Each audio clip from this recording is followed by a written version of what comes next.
'Tis the season for housing market forecasts. If you're a Portland Metro homeowner or plan to buy or sell in the area in 2021, this video is for you. Catherine Koiser with Keller Williams here. I've reviewed some of the best data and research to bring you key insights about what to expect and how to make the most of the Portland market in the coming year. To sum up, homeowners, you can look forward to solid growth in your home equity and personal net worth. Sellers, you'll continue to have the upper hand in the market with buyer demand exceeding the supply of homes. That bodes well for maximizing sale prices and minimizing days on market. Buyers, if you act early in the year, you're likely to get better prices and interest rates, but later in the year you'll likely have a wider selection of homes to choose from.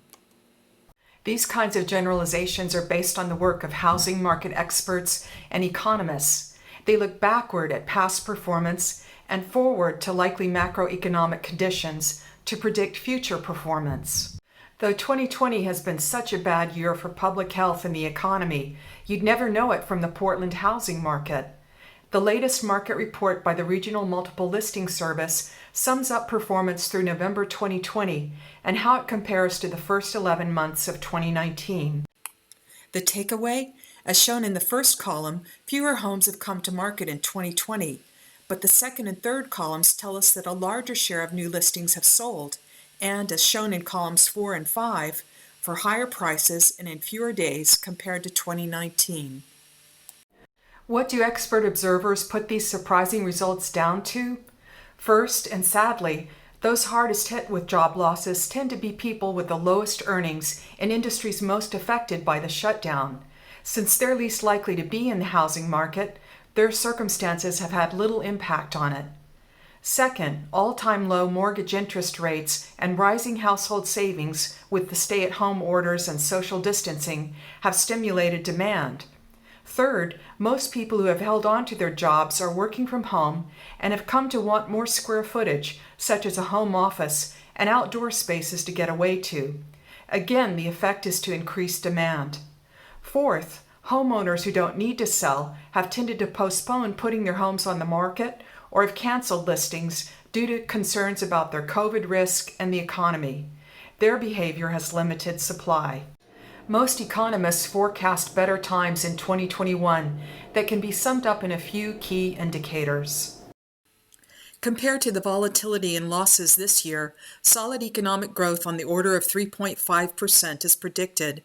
Though unemployment will continue to be high compared to the pre-pandemic period, it's expected to decline.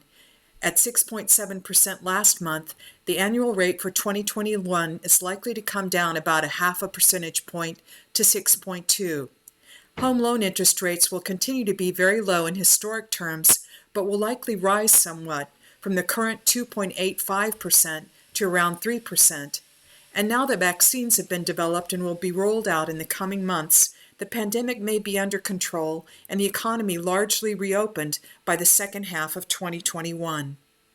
Homeowners who had delayed putting their homes on the market will take that step as health and economic concerns subside.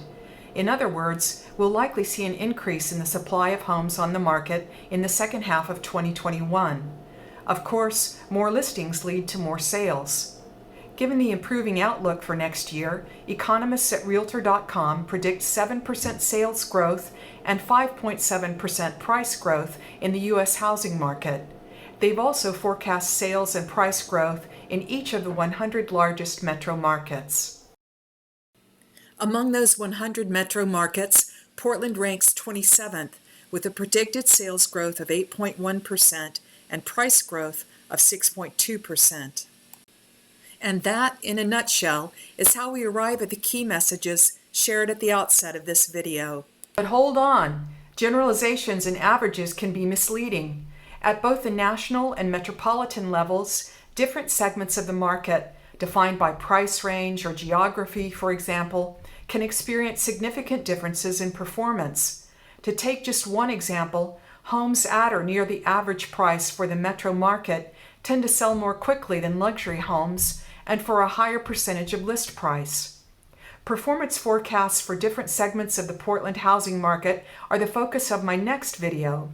Be sure to tune in to episode 6 for insights and opportunities relevant to the price range of the home you plan to buy or sell in 2021, or to your current home's value if you're a homeowner planning to stay put. I'll be taking a breather from videos during Christmas week, but episode 6 will be out December 30th. Meantime, don't hesitate to reach out with questions in the comments section or by phone or email. And have a wonderful holiday.